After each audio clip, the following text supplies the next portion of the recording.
আচ্ছা, বলতেছে কি আমরা এখানে র্যাঙ্ক করলাম, র্যাঙ্কের ফাংশন দিয়ে র্যাঙ্ক ট্যাঙ্ক করলাম।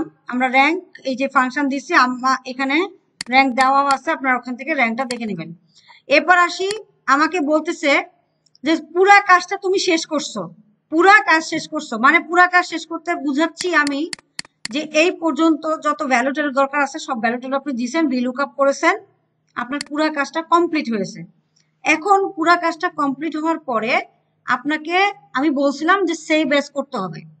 আমরা সেভ এস করবো, বাট কিছু স্টেপ শেষ করে তারপর সেভ এস করবো। কি করব, প্রথমে আমাকে বলতেছে যেখানে আপনি কাজটা করছেন সেই কাজটার একটা কপি তৈরি করেন, একটা কপি তৈরি করেন। সেই কপি করব কোথায়, মুভ অর কপিতে যাব, গিয়ে মুভ টু এন্ডে যাব, গিয়ে ক্রিয়েট আ কপি দিব, ক্রিয়েট আ কপি। একটা কপি তৈরি হলো, এই কাজটারই একটা কপি তৈরি হয়েছে।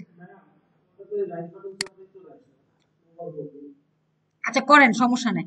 আচ্ছা আমি তো রাইট বাটন গিয়েই করলাম, এই যে মুভের কি কই যে থাকে সে। আচ্ছা, তারপরে এখানে এসে ফিল্টার অপশন, এটাকে রিনেম করতে বসে ফিল্টার নামে লেখা আছে, দেখেন ফিল্টার নামে রিনেম করতে, আপনি যার লেখা আছে সেটাই করবেন। আমি তো এখন দুইটা ফিল্টার করতে পারবো না, আমি একটাই করলাম ফিল্টার নামে। আচ্ছা করেই দিন, না আবার আপনারা বলবেন যে ম্যাম করে নাই, আমিও করিনি।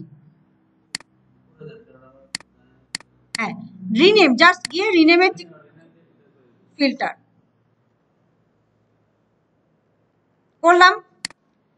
এখন এই যে ফিল্টার নামে যে কাজ ফাইলটা তৈরি হলো, এইখানে এসে বলতেছে যে হেডার রোটাকে, হেডার রো বা হেডিং রোটাকে নো, হ্যাঁ হ্যাঁ, হেডিং রোকে ফিল্টার অপশন দাও।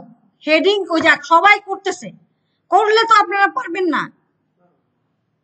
আচ্ছা, হেডিং রোটাকে ফিল্টার দেন, তাহলে কোথায় করব, এই যে এখানে শর্ট অ্যান্ড ফিল্টারে দিবেন, তাহলে ফিল্টার চলে আসলো।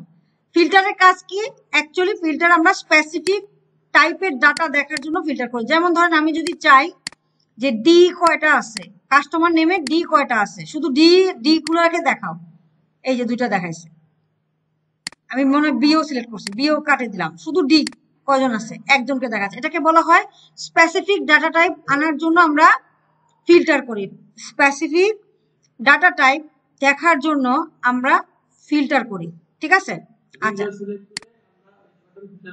হ্যাঁ, আপনারা শুধু ফিল্টার করবেন আর কিছু না, মানে এখানে ফিল্টার করে দেখাইতেও হবে না, জাস্ট এখানে গিয়ে হেডার রোকে ফিল্টার দিয়ে দিবেন, শেষ।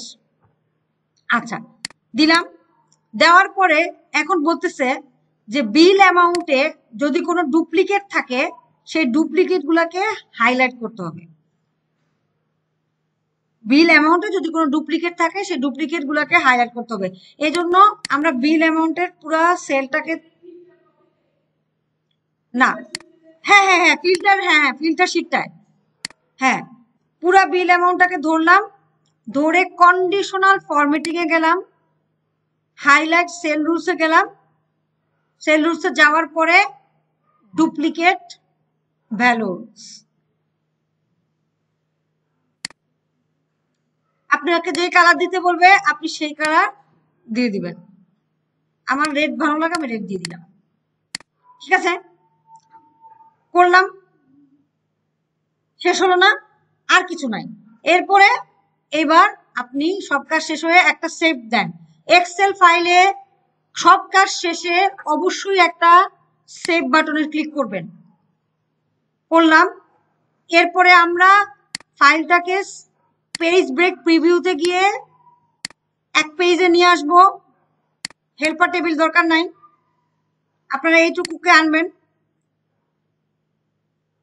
পেজ ব্রেক প্রিভিউতে গিয়ে এটুকে নিয়ে আসলেন, হেল্পার টেবিল আপনার হেল্পিং এর জন্য, এটা আনার কোনো প্রয়োজন নাই, আর আনলেও সমস্যা নাই।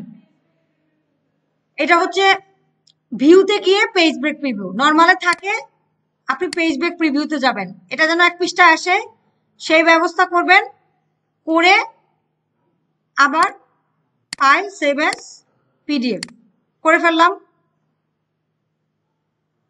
কোথায় পিডিএফ, কই, এই যে পিডিএফ, তা পিডিএফ আকারে সেভ হয়ে গেল।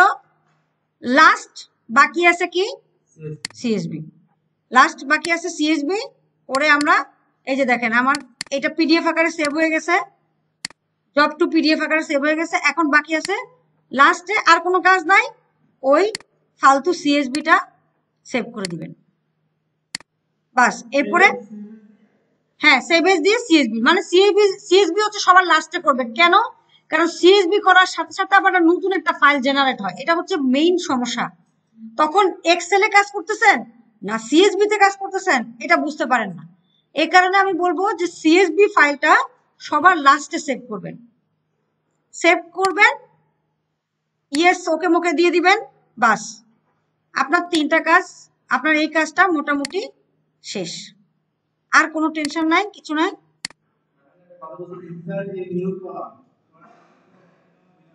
বিল অ্যামাউন্ট মানে ইনসার্ট আগে মানে বিল অ্যামাউন্ট তো তৈরি করছি না, তখন একটা নিউ কলাম তৈরি করতে বলছে। বিল অ্যামাউন্ট করার সময় ওরা বলছে যে একটা নতুন কলাম অ্যাড করো, এটাই হচ্ছে সেটা, আমরা অ্যাড করে নিছি, করে ফেলছি, আর দরকার নেই। হ্যাঁ, আর পাসওয়ার্ড প্রোটেক্টেড এটা তো আপনাদেরকে কালকে শিখেছে। অনেকে ওয়ার্ক বুককে প্রোটেক্ট করতেছেন। একটা হচ্ছে ওয়ার্ক বুক, কোনটা বলেন তো? ওয়ার্ক বুক কি আর ওয়ার্কশিট কি বলেন? কোনটা ওয়ার্ক বুক? অনেকগুলো শীট মিলে একটা ওয়ার্ক বুক হয়। এই যে দেখেন এই কয়েকটা শীট একটা ওয়ার্ক বুকের ভিতরে, মানে এক্সেল ফাইলটাই হচ্ছে আপনার ওয়ার্ক বুক। আর আপনি যে একটা দুটা করে শীট বানাচ্ছেন করতেছেন, এগুলোকে বলা হয় ওয়ার্কশিট। ওয়ার্কশিট। আপনাকে যদি বলে পাসওয়ার্ড প্রোটেক্ট করো ওয়ার্কশিটকে, তখন কোনটা করবেন? এখানে গিয়ে প্রোটেক্ট শীটকে পাসওয়ার্ড করবেন, রাইট? আর যদি বলা হয় ওয়ার্ক বুককে করো, তখন কি করবেন? এই দেখেন ইনফোতে গিয়ে প্রোটেক্ট ওয়ার্ক বুক করার ব্যবস্থা আছে, তখন ওয়ার্ক বুককে প্রোটেক্ট করে দিবেন। দুই জিনিস। হ্যাঁ ঠিক আছে, বাট আমার সবসময় শিটই আসে, আপনার ওই বুক শেখার কোনো প্রয়োজন নাই, শিটই আসে সবসময়। শিটই বলে শিটকে পাসওয়ার্ড প্রোটেক্টেড করো, ঠিক আছে? এবার এইটার জবনিকা পাঠ হলো, এবার আপনারা প্র্যাকটিস করেন, তারপরে বাসা চলে যাবেন। csv.csv file save as csv চিনিয়ে দিছি। ফাইল সেভ অ্যাজ পিডিএফ করছেন না, ফাইল সেভ অ্যাজ csv। হুম হুম হ্যাঁ ইউনিট ইউনিট ঠিক আছে, ওকে। এবার